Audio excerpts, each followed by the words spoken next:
Hello, hello, hello. Good morning, good morning. Thank you for joining me for Daily Spark with Dr. Angela. I'm your host, Dr. Angela Chester, and today we want to enlighten, inspire, and empower you to become your best self. You know, as I say, the tongue is a small thing that makes grand speeches, but a tiny spark can set a great forest on fire. And today we are getting you fired up about organization now that the seasons have changed. We're going to fall back into organization with Janet M. Taylor. She is of Totally Organized out of Philadelphia, Pennsylvania. So let me tell you a little bit more about Janet. Janet Taylor has displayed an intimate tendency for, I totally messed that up. Let me start. Hello, hello, hello, and good morning. Thank you so much for joining me for Daily Spark with Dr. Angela. I'm your host, Dr. Angela Chester, where I like to enlighten, inspire, and empower you to become your best self. The tongue is a small thing that makes grand speeches, but a tiny spark can set a great forest on fire, and that's what we want to do with you today is get you fired up about organization. Now that the seasons are changing, it is time for us to get organized. We're going to do that today with Janet M. Taylor of Totally Organized LLC out of Philadelphia, Pennsylvania. Fall back into organization. So Janet has displayed an innate tendency for order since childhood. Friends have remarked on her organization for her toys. Since 1994, she took her natural abilities and started Totally Organized, a business dedicated to working with corporate, nonprofit, and government agencies, saving them time and money by providing contract administration, project management, and trainings to save them by providing them with strategies to organize their home and their lives.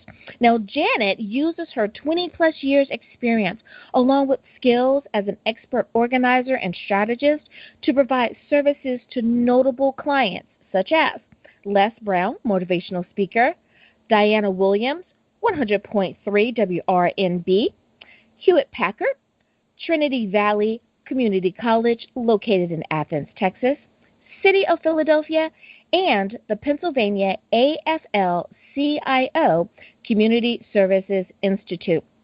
She has also been a featured speaker for IKEA and the Philadelphia Home Show. In 2013, 2014, and in 2015, Totally Organized LLC was recognized as one of the top minority firms by the Philadelphia Business Journal. Janet is a guest commentator for Soulful Sundays with Diana Williams on 100.3 WRNB. Janet publishes a bi-monthly newsletter titled Totally Organized Living. She is the author of 101 Secrets to Living an Organized Life and a series of organizing ebooks. Janet is on-air talent for Demand Media Studios, which provides videos for ehow.com. Janet hosts and produced a weekly internet podcast on Blog Talk Radio called Got-Clutter-Get-Organized that has reached over 1 million listeners. So let's go on and get Janet out here. Hello, hello, hello. Thank you so much for joining me on the show today. Hello, Dr. Angela, and thank you so much for having me as a guest. Oh, no problem.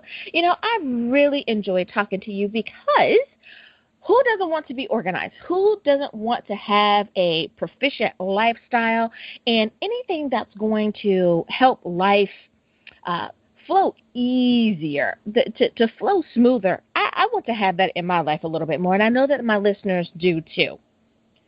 And a lot of people do, and that's why I enjoy doing what I do, because working with clients, just seeing the transformation and seeing the joy on their face when they can enjoy their space, but also find things the first time that they look for. Mm-hmm. I think that's key. Like you said, find them the first time. I know somebody's out there nodding their head saying, yes, the first time. not the third time that you're looking forward, right? Well, Janet, I want to talk to you about some things that are in your bio, and they are just great things. They are such accomplishments, and I don't want to just kind of gloss over them. So, 2013, 2014, and 2015, you were recognized as one of the top minority firms by the Philadelphia Business Journal. Tell us about that experience. That was a wonderful experience, and it's just wonderful to be in that category and with those fellow business owners that have been recognized in the city of Philadelphia. It's a recognition that, of course, the Philadelphia Business Journal does every year, and they select the top 50 firms.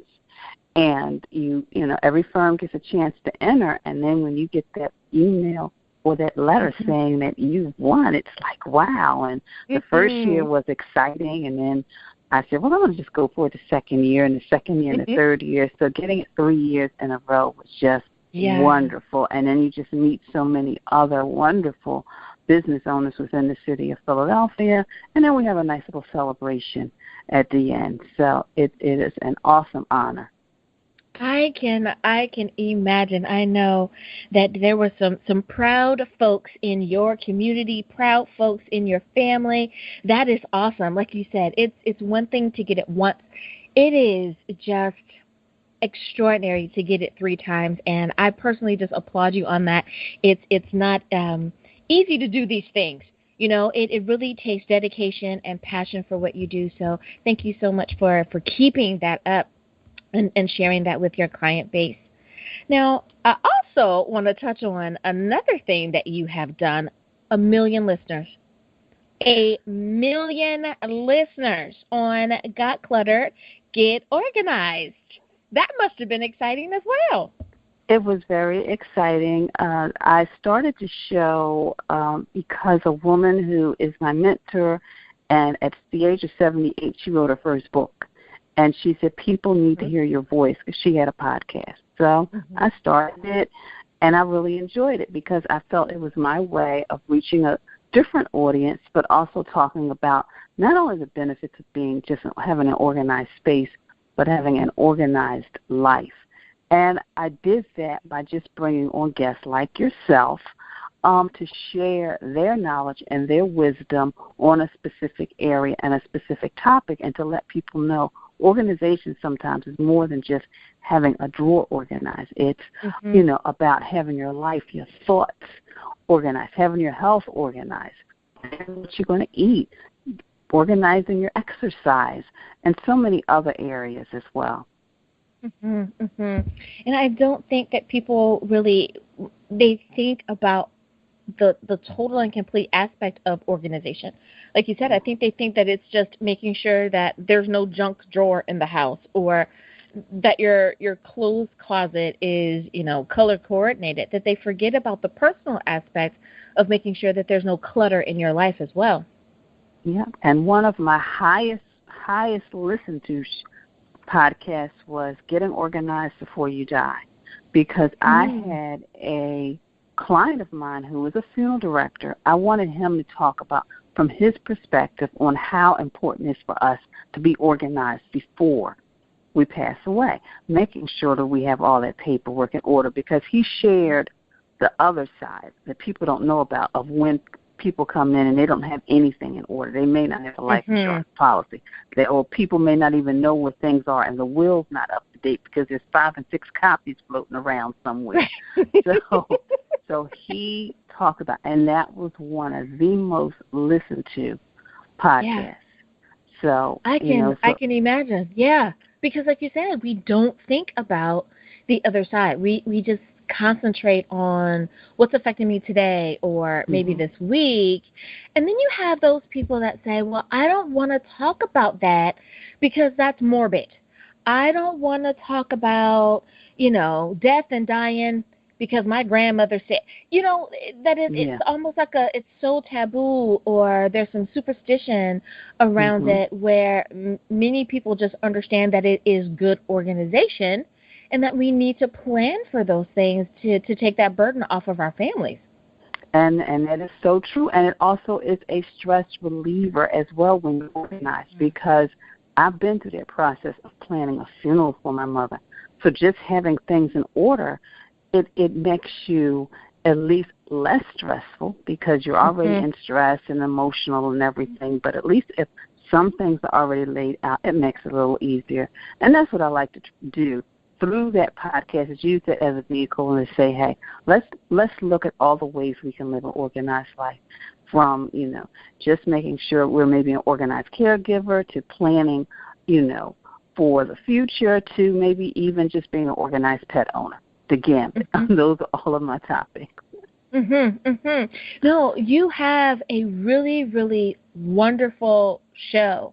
And I don't say that because, thankfully, you have invited me to be on the show, but because you have such a diverse group of people.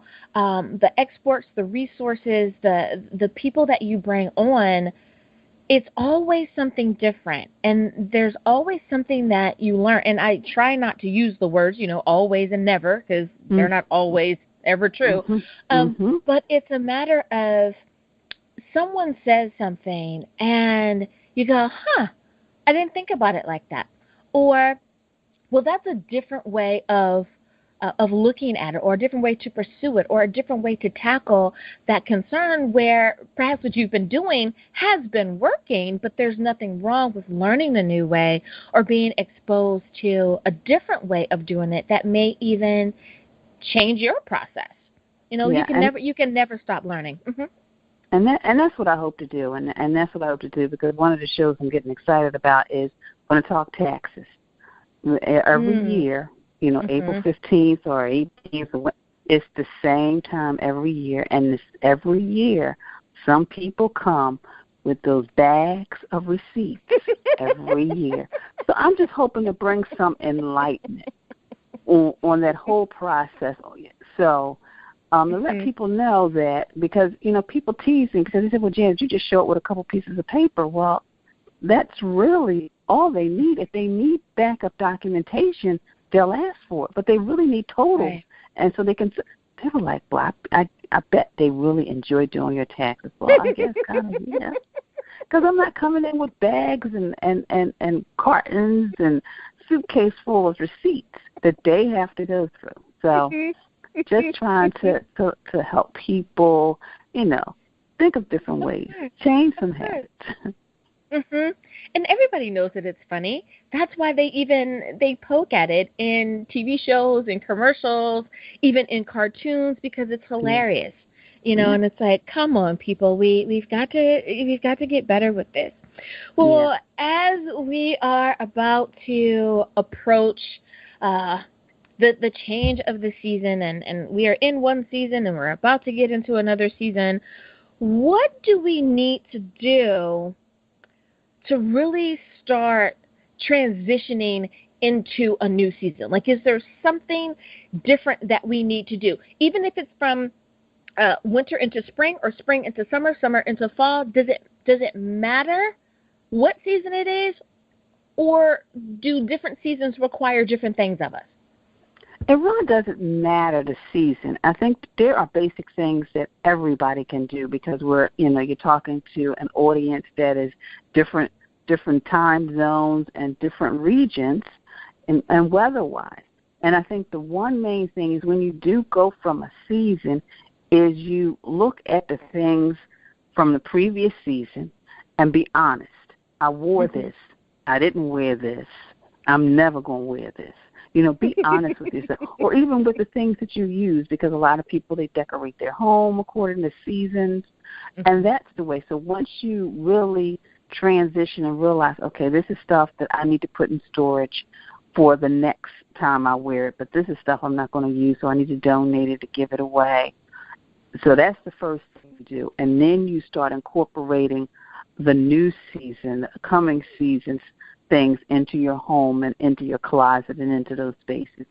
So that's something that everybody can do. It's, one, be honest, and sometimes you may need a girlfriend or a relative to say, you didn't use it. You've been saying you're going to use it for 10 years, and you haven't used it yet, so let's get rid of it. You just have to be honest with yourself, folks. Yeah. Be honest with yourself and just think about it. If you discard it, that means that there's now room. There's room to move around or room to maybe purchase something new, but there's room, there's space, and you definitely need that space.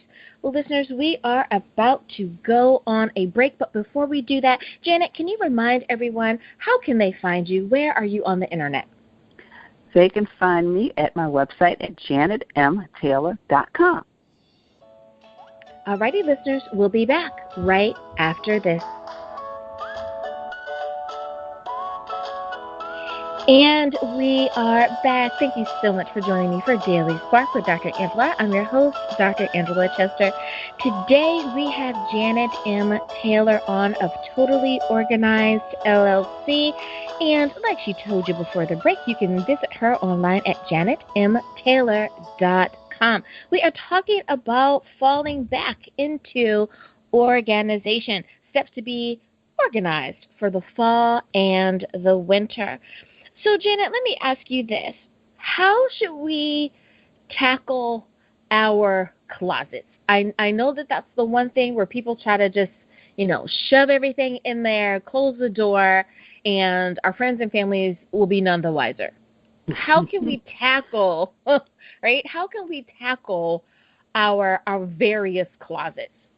Okay, well, starting at the front door, making sure that everything fits everyone in the household. If it doesn't, and it's not going to be handed down, making sure that you remove it from the closet and donate it, but also creating systems for the scarves, for the umbrellas. Depending on the size of the closet, putting hooks for handbags, and maybe, depending on depth, for the backpacks. And even having a space if you want to put your boots and your shoes, depending if you don't like to wear them around the house. So that's the first closet that you should really tackle, because then that will allow you to have a smooth morning routine. So it'll be smooth when you go out the door, but then when you come home, you'll have a routine to put things where they belong, and then you will not have that clutter right at the front entrance of the door.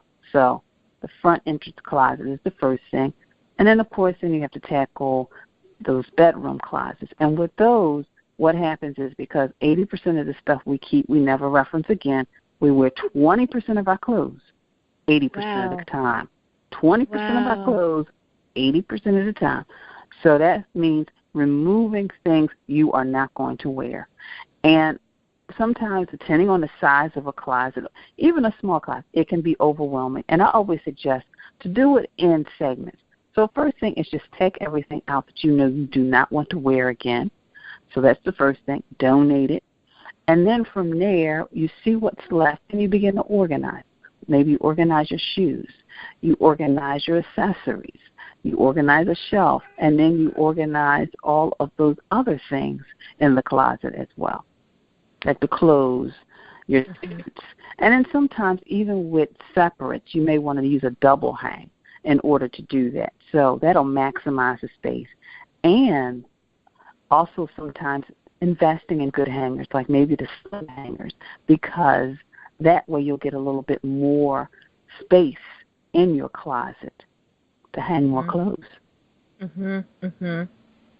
Now, do you have a suggestion as far as, hangers are concerned? Those of us of a certain age, we remember the joke of no more wire hangers, but it used to be a time where that's all you received from the dry cleaners. Now there's plastic hangers and wood hangers and those velvety hangers. What is the best hanger for our clothing?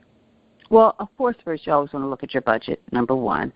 But whatever you feel comfortable with, because some people like the plastic hangers. I personally like the velvet slender hangers because I tend to have smaller closets, and that allows me to have more clothes in a smaller space. I would always suggest very good wooden hangers, strong, sturdy hangers for coats, heavy jackets. And, of course, if you have a suit jackets, and suit hangers, I should say, for those. Because that way then you can keep the suit together. Now some people, like to separate the suit, but I'm one of those people. I just like my suit together. But those are some things. Those are some types of hangers. that you can invest in. And they come in a wide range of prices, style, colors.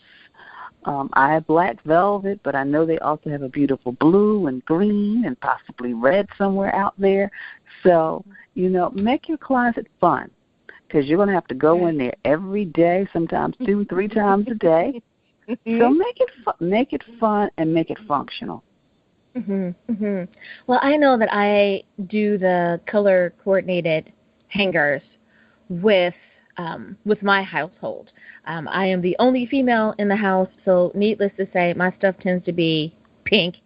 Also, being a breast cancer survivor, that's always a go-to color for me. But when you see something on the floor, it's like, that's a red one. I know who that belongs to. Blue belongs to a certain person. Gold belongs to, so on and so forth. So I can really understand the color coordination, making it easier.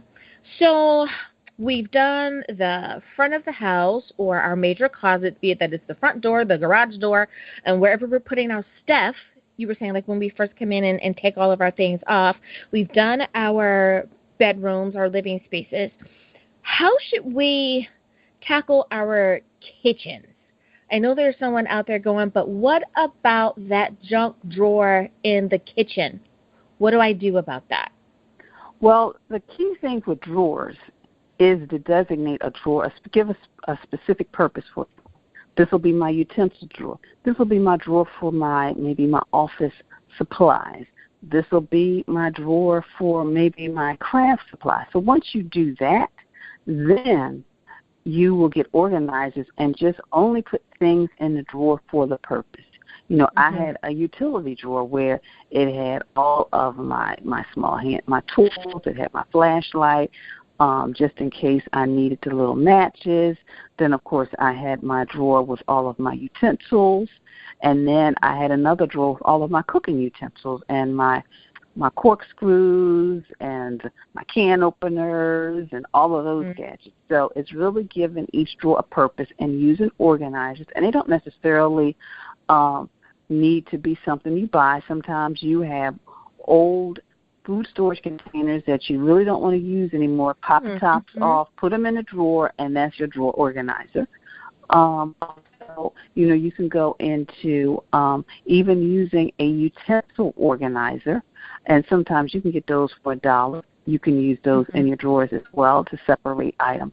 But this making sure the drawer has a purpose. So whatever that purpose is, so if you find you're putting the pencils in the drawer where the tools are, then okay, this is not the purpose. It needs to go in the other drawer. And that will eliminate all of those junk drawer worries and stresses. Now, here's a little side question. Since we're in the kitchen, I know that some people they use that very slender cabinet that's near the stove to put their various spices. I know that some people like to buy the little glass containers and put their spices in a countertop level drawer.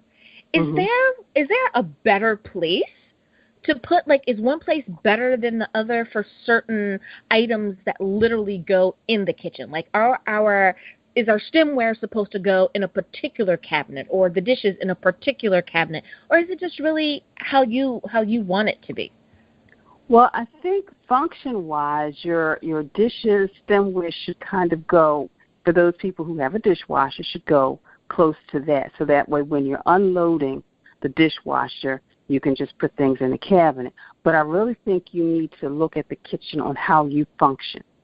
Now, for me, because I had a small galley kitchen, my spices, I had a few spices right on top near the stove, so I could just always, pop them in the pot or whatever. And then I had a few in a cupboard right above it.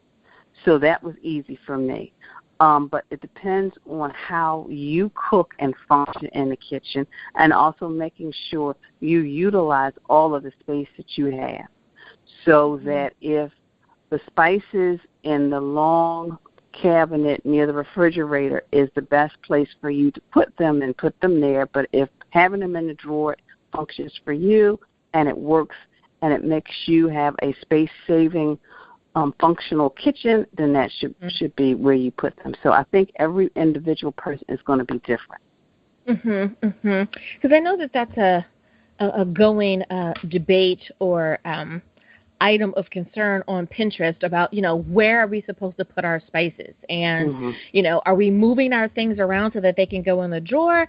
And for many people, it's just like you said, it's pretty in one place versus another, or it's function and all of that. So thank you for clearing that up. Yeah, now, I know. Go ahead. Because I was going to say my girlfriend's husband, he needs a spice pantry. He needs a spice because he has so many. But he loves cooking and he loves the spices. So it all depends on how many spices you have. Right. And I can imagine. I've seen. Speaking of Pinterest, I've seen the little organizer that slides into that little space next to the refrigerator.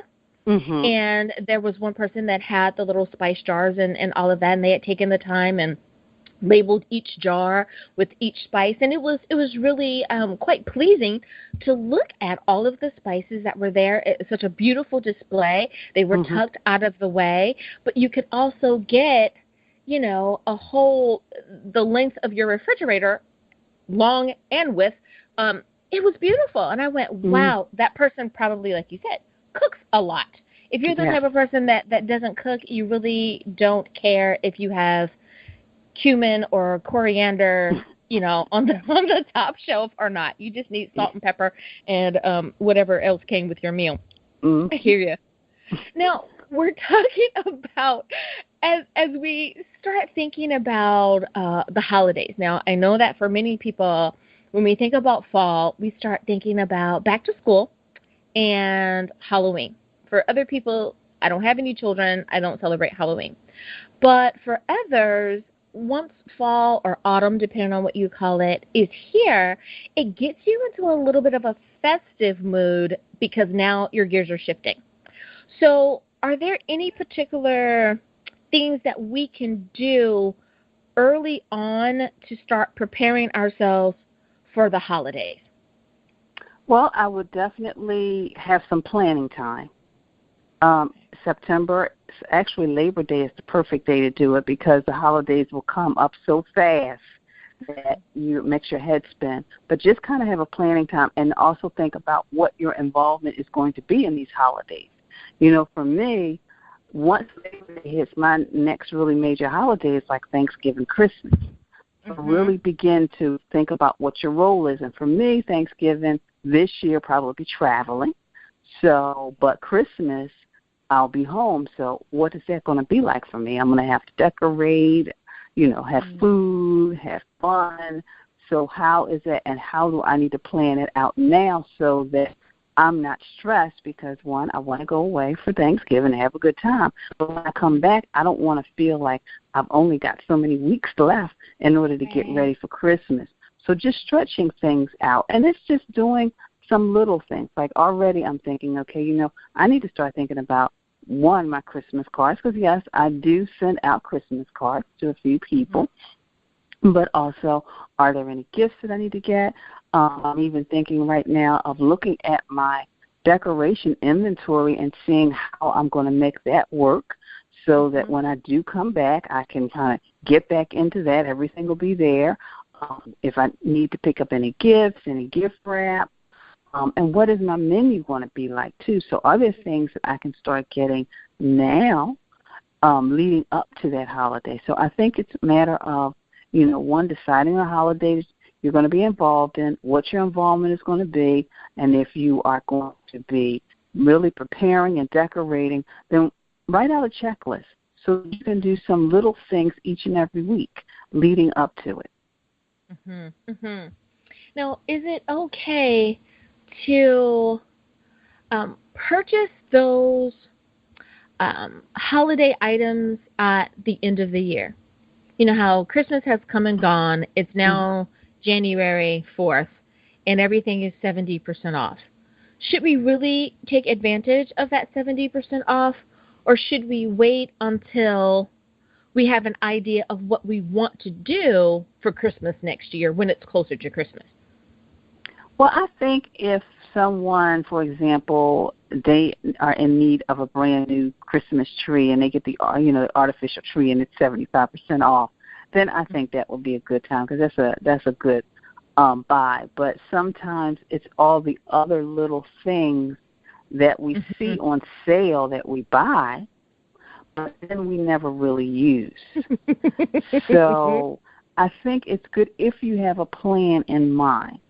Just like with everything else, if you have a plan in mind, like after Christmas, you decide, I'm going to buy maybe a new TV because I decided I'm going to wait until after the holiday, then that's fine. Or if maybe you wanted to get some linens because you want to replace something, that's fine. But, just going and getting things because they're cute and they may work with a theme, sometimes we really have to step back because, again, 80% of the stuff we keep, we never reference again. So, and that becomes clutter, and then you've got stuff in your house, and then before you know it, and a lot of times with the holidays, and I've been guilty, you have so much stuff that when you finish decorating, you still have stuff left over. So it's like, And I think you probably hit a nerve with a whole lot of folks that understand that they see that 70% off sign and they just cannot resist, and they end up buying, like you said, this cute little something that was cute in the store at the moment, and then when it's time to put it up, it's still in the box. And that's how you end up with all these extra things in your attic going, wow, this is still in the box, or this still even has the receipt in the bag, or the tag is still on it because we really and truly did not use it. Well, listeners, don't you go anywhere. We need to take a very short break, but when we get back, we will continue to speak with Janet M. Taylor of Totally Organized. You can find her online at janetmtaylor.com. We'll be back right after this. And we are back. Thank you so much for joining me for Daily Spark with Dr. Angela. I'm your host, Dr. Angela Chester. Today we are speaking with Janet M. Taylor of Totally Organized. You can find her online at janetmtaylor.com. We are falling back into organization today, folks. Steps to get organized for fall and winter. Now, I know that even though we are talking to our beautiful audience here in Atlanta, we have people that are able to listen online from all over. So one thing that I want to talk about is routine, because I know that during the summertime, we may have a different routine, or we relax our routine. And now that the season has changed, like I said to you, back to school, and we're getting ready for all of these wonderful fall and winter things, what are some things that we can do to help build a routine or even start a routine in the first place? Well, routines can start, I always like to have that smooth morning routine, but routines can start by just one, every week sitting down and looking at your schedule, your appointments for the coming week, and scheduling things around them. And the simple things like, when am I going to do laundry? When am I going to do grocery shopping? Do I have any doctor's appointments? Do I need to go to the post office? Or do I need to go and pick up some things for the garden, or I want to pick up some flowers and bouquets? Just simple things like that. So that's basically sitting down, looking at your schedule, knowing, okay, I work this many hours a day. This is my commute time, so this is the time I have to do whatever I need to do. How can I incorporate that into my schedule? So that's how you can really begin to build routines, because every week I sit down, I look at my schedule, depending on if I have a training or if I'm going to work with a client one-on-one, and see when I can do laundry, when I can do grocery shopping. So how I can clean my bathroom. Because sometimes if you don't put it in your schedule, you keep looking at it, know you have to do it, but then you're too tired and you have to run out the door, and it doesn't get done. So that's how you create routines. But also in that, really looking at your life, because I had to really look at my own life, because I realized I was tired, I was stressed, my pressure was going up, and I really had to start planning my meals. So then I put time in my schedule to do that. So I'll plan out what I want to eat for the week. I'll cook everything, so that way when I come home and I may be tired but I can at least know that I can sit down at the table and have a good meal, and I don't have to worry about stressing out what I want to eat. It's already prepared. Mm-hmm. And I plan out Mm-hmm. everything from breakfast to lunch to dinner, so I don't have to think about it. It's already done. So those are some of the things I do in regards to my routine. So usually I'll either, depending on my schedule, either do all my cooking on Saturday or my cooking on Sunday. Mm-hmm. Mm-hmm. I can understand that. I am one of those people that uses like a little household binder where it holds my menu planning sheets, what I want to do, as far as just being in mom and wife mode, taking care of home and making sure that home is run just as smoothly as I do my business or any of my other affairs. So I can understand that really does help. And my family, I know, likes it because I put a little menu out. And it's like, today we are having, and it's, wow, it sounds like the menus when you go out to eat. It's like, of course it does, because, I've sat down and I thought about what I was going to make. Mm-hmm. Mm-hmm. Mm-hmm. So It really is helpful.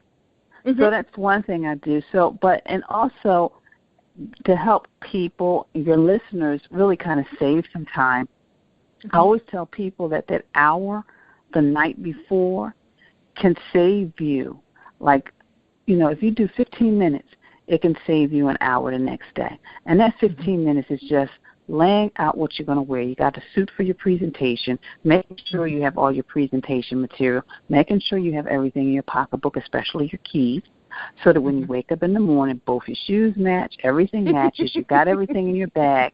You already know what you're going to eat for breakfast, and it may be a cereal or it may be something else, depending on what you decide. And that's how you have that smooth morning routine, because you save, by doing that 15 minutes, you save yourself an hour, because you're not frustrated and running around and trying to find this and trying to pull this together. Everything is already done. So those are some things. But that planning, specifically at least once a week, can save you 4 hours in the week. That 1 hour sitting down can save you 4 throughout the week. So those are just some things. But just those routines of when am I going to wash clothes? When am I going to cook all my meals? When am I going to clean my house? When am I going to maybe just have my moment? Because I put yellow in my calendar. I make sure my calendar is color-coded, so yellow represents Janet at least once a week. So it could be fun time, it could be me time, it could be whatever. But Now, do you think when we're doing calendars and we're doing all of our planning, should we have a calendar, let's say, in our home office or in the kitchen or wherever it would be for each person? Should we have that master calendar that says where everyone is going to be? Soccer practice here, violin over here, doctor's appointment. Should we have that visible for everyone to see, or is it okay for us to just keep it on our phone or, on the computer? I think it's good to have it visible, because when you have it visible sometimes, people's goal is we are going to spend more time together as a family. But I think when you see it visible and you realize that everybody is everywhere, sometimes it gives you a moment to just step back and say, okay, we have got to figure out in this schedule when we can all sit down, have a meal together, have family movie night together, pizza night, game night. So I think a lot of times having it physical calendar will allow you to, like, okay, we need to incorporate family time in here, and that needs to be a routine. I like how you said, sometimes we need to make sure that we are including that family time when we get really busy, which leads me to the next question, and that is, for many people, their children are now gone. They have transitioned either off to college or they're now in apartments of their own. Does our routine change a lot when we go into that empty nester phase of our lives, or does it pretty much stay the same, just minus 1 or 2 appointments? I think it can be a major change, because when you have the empty nest, then you really don't have those other people's appointments and activities. So a lot of times couples need to recreate some routines.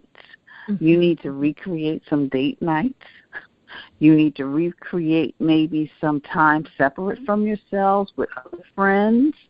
But, yeah, and then also if you are moving from a larger house to a condo or a smaller apartment, then, of course, those routines are going to change, too, because then you don't have to worry about the cleaning of the large house. You can just have, that can change. And even just shopping may change, because before you had like 2, 3, 4 boys living in the house. Now it's just you and me. And it's like, wow, we can actually see the refrigerator with food in it. So there may be some major change, and that may be just like sitting down and saying, okay, everybody's out the house. I'm just doing consultant part-time. You're retired. So let's look at our life and our schedule and see what routines we can change. Maybe we'll decide to have a morning routine together for the first time. Right. If I hear you correctly, it sounds like there are just so many possibilities, that there are so many things that you can do now because your time has been freed, because you don't have that person that you have to take care of or be responsible for, and it now gives you a different part of your life back to do some different things. I vote for date night. Listeners, vote for date night. Add that extra piece in there, and it doesn't have to be fancy. I think for many people, they think that date night means that it has to be a $300 night, and it does not have to be that. It could be something that's just really cool between the two of you. That's really going to be special for the two of you. Well, we have about 5 minutes left in the show, and I want to ask one last question of you, Janet, and that is, since we're kind of going through the various stages of our life, and that is, what if it's now time for your senior parent or your senior in-law to come and stay with you for a particular time? Are there any organizational things that we need to have in place, or any things that we need to think about house-wise to prepare for their coming? Well, it all depends, Dr. Angela. If they are very active and they just come and go as they please, I think just making sure that you, of course, have a space that is very pleasing, but also, take into consideration whether they're mobile or not. I worked with a client one time. She was 99 years young, and her caregivers put all her important papers on the top shelf of her closet. She had to get on a stool. So I did some rearranging. I said, no, we have to rearrange this. But just making sure things are accessible to them, but also making sure that maybe when you do your family time, you make sure you put, them in the schedule as well, and let them know, hey, this is family time. But if you are, like I did, if you're taking care of someone like my mother who was sick, then there's some things you need to take into consideration. You have to make sure paths are clear. Making sure schedules were really big. I would have to have a schedule of her appointments and overlap my appointments. I had a list of all her medications, list of all her doctors. So organization was very, very important to me. And I also even created a binder where I put all of the documentation when she went back and forth to the hospital, just to keep me on point, but also to keep the doctors on point too, to let them know, okay, this is what's going on with her. So here's a journal for you just to review, but make sure you give me the book back. So.